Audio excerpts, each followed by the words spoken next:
le karma. Alors celui-là, tu l'as souvent entendu. Et c'est pour ça qu'il faut qu'on en parle. Mais c'est surtout important de le savoir, d'être au courant de ce que c'est, parce que ça s'applique à nous, en ce moment, et pour toujours. Ça s'applique à notre corps, ça s'applique à nos actions, ça s'applique à nos pensées, et ça s'applique à nos émotions. Alors qu'est-ce que c'est que ce jargon qui nous vient d'Inde, qui est un mot sanskrit et qu'on récupère comme ça maintenant dans le langage un peu geek, instant karma, c'est-à-dire le karma qui te frappe instantanément. Et maintenant on l'entend un peu à toutes les sauces. Mais qu'est-ce que c'est? Eh ben c'est une loi. Et c'est pas que les Indiens qui en parlent, hein. C'est tout le monde en fait. Parce que c'est la loi de cause à effet. Karma, ça veut dire littéralement action. Et donc par une action, je génère une réaction. C'est même un des axiomes hermétiques, tellement c'est une loi. Toute action génère une réaction, tout effet a une cause, toute cause a un effet. C'est même une loi physique, tout le monde est d'accord. Et bien ça, ils appellent ça le karma. Mais contrairement aux lois physiques, les lois mystiques vont beaucoup plus loin. Une action, ça peut être un mouvement. Je bouge cette petite plante, je l'emmène vers là-bas, elle revient. C'est comme ça.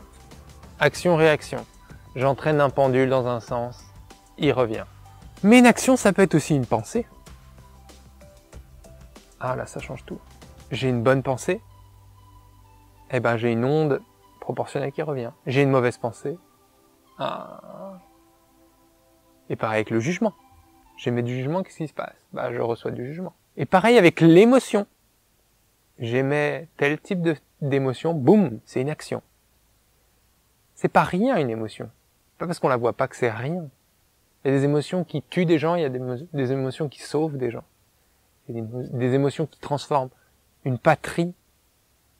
Il y a des pensées qui changent le monde. C'est pas rien. C'est extrêmement puissant. Ce sont des mouvements, ce sont des énergies. Pas parce qu'on les voit pas que ça n'existe pas. Et ces choses, ces énergies sont soumises à la loi du karma. Action. Réaction. Est-ce que le karma est bon? Mauvais? Non, il est neutre. Est-ce que quand tu mets une grosse patate dans un punching ball à ressort et qui te revient dans la tronche aussi sec, est-ce que le punching ball est méchant? Non. C'est toi qui es con. Ou qui a jamais vu un punching ball. Ce qui est magnifique, c'est que cette loi est particulièrement claire. Elle est limpide. Action. Réaction. Je fais quelque chose, je produis quelque chose, je respire, c'est du karma. Tout ce que tu fais dans ta vie, c'est du karma. Simple. Par contre, la manière dont ça va revenir, l'écho, la réaction, ça, on pourrait dire que c'est plutôt une logique impénétrable. Si tu considères que tu vis dans une seule vie et cette vie uniquement, eh bien, tu peux dire les actions et les réactions seront étalonnées dans cette vie sur le temps de ta vie. Mais pourquoi ça arriverait la minute d'après? Instant karma, un karma instantané? Non, ça peut revenir dans 50 ans.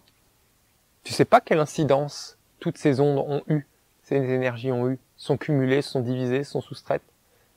Mais ça revient, toujours. Et si, comme beaucoup de gens, tu penses que notre âme traverse plusieurs existences, bien ce karma peut se réverbérer sur plusieurs existences. Et là, ça devient compliqué, on va pas se mentir. C'est pour ça que moi je suggère de pas trop se préoccuper du karma que tu as pu accumuler par le passé, surtout le passé des vies antérieures. Parce que tu le saches ou tu le saches pas, ça va te revenir. Et au moins ça t'évite de te faire des films. Par contre, de connaître la loi du karma, c'est très important dans le sens où ça te responsabilise. Tu produis des actions dans ce monde. Comme un caillou sur la surface de l'eau, ça va s'étaler. Ça va mettre un certain temps pour toucher la rive. Si c'est une rivière ou si c'est une mer, ça va revenir. Fais en sorte que tes actions soient belles, soient bonnes et soient constructives. On pourrait parfois assimiler ce jeu du karma avec le jeu des réincarnations à une prison. Parce que si t'es calé sur un cercle, eh ben, t'es prisonnier forever. Il n'y a pas d'escape, tu peux avancer, mais il n'y a pas de sortie. Et si tu te prends du karma à chaque fois, tu tournes en rond. Si tu n'apprends pas, tu tournes en rond. Mais justement, cet écho, c'est un feedback, comme on dirait. C'est un renseignement, c'est un reflet de ce que tu as produit. Et ce reflet-là, il est enseignant. Il nous apprend. C'est difficile de se mettre à la place de quelqu'un si tu ressens pas, si tu n'as jamais vécu ou si tu n'es pas capable de te mettre à sa place. Mais au travers des expériences, au travers des existences, tu acquiers cette connaissance, tu acquiers cette sagesse. Parce que ça ne fait que réverbérer.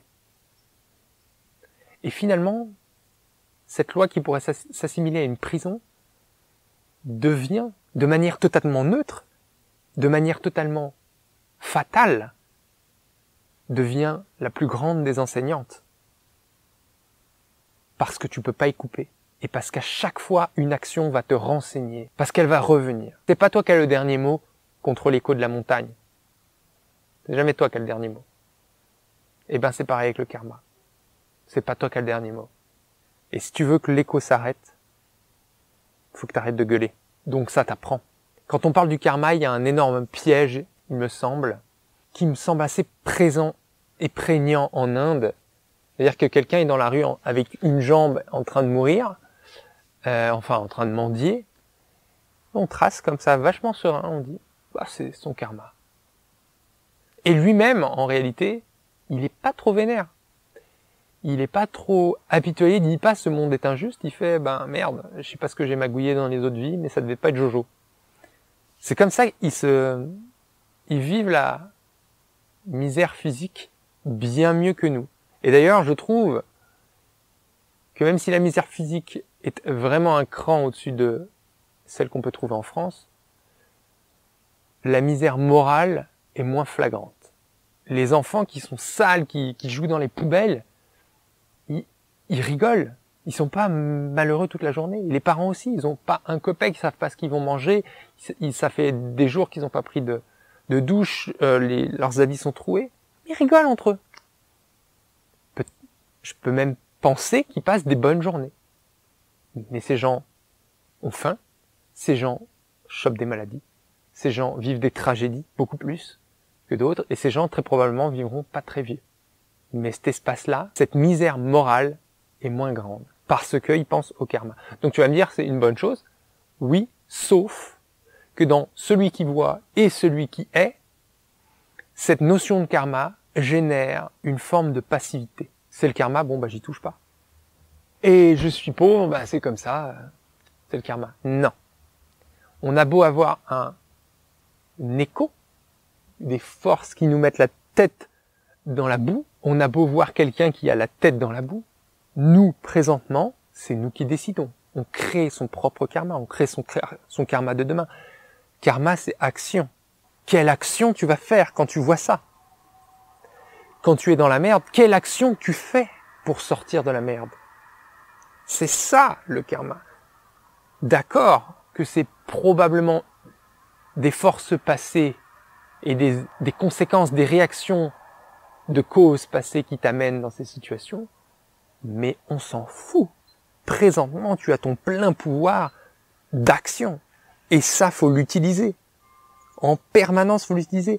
Que ce soit un karma individuel, que ce soit le karma d'un autre, rien ne t'empêche de lui tendre la main, et si tu produiras un karma de tracer ta route, tu produis aussi un karma. En Inde, j'ai un peu énervé une prof en allant un petit peu au bout de cette pensée. Il y en a beaucoup qui disent karma égale souffrance. Non. Karma, dharma, c'est positif et négatif. C'est ce qui revient. Et souvent, on parle du mauvais karma. Mais ça peut être positif ou négatif. Et du coup, en fait, chaque acte, chaque pensée, chaque situation était pour elle la conséquence unique du karma. Passé. Donc, c'est une prédestination et voilà, t'es content. Et ça génère un sentiment de passivité qui est très dangereux à mon sens. Je suis allé un petit peu jusqu'au bout de son raisonnement. Du coup, vie antérieure, d'accord. Mais du coup, il y a eu une première vie. Et cette première vie, on était vierge de karma. Alors qu'est-ce qui a déterminé à ce moment-là la teneur de la vie, de cette première vie? Bah, c'est l'instant, c'est l'action, c'est ce que nous on fait. Et ça y est toujours. Cette force est toujours en jeu et c'est celle-là qui génère du karma en permanence. Bon, elle a pas aimé, hein. Mais c'est pas grave. Voilà, je voulais que ce soit clair, je voulais dégrossir le trait, on pourrait dire beaucoup d'autres choses. Peut-être je ferai une vidéo plus spécialisée pour rentrer un peu dans les détails qui sont, ma foi, fort passionnants.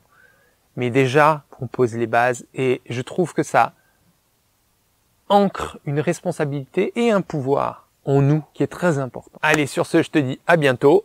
Lâche un petit pouce, hein. On retrouve ces bons réflexes de YouTube. Puis abonne-toi à cloche, hein, si t'es nouveau. À bientôt.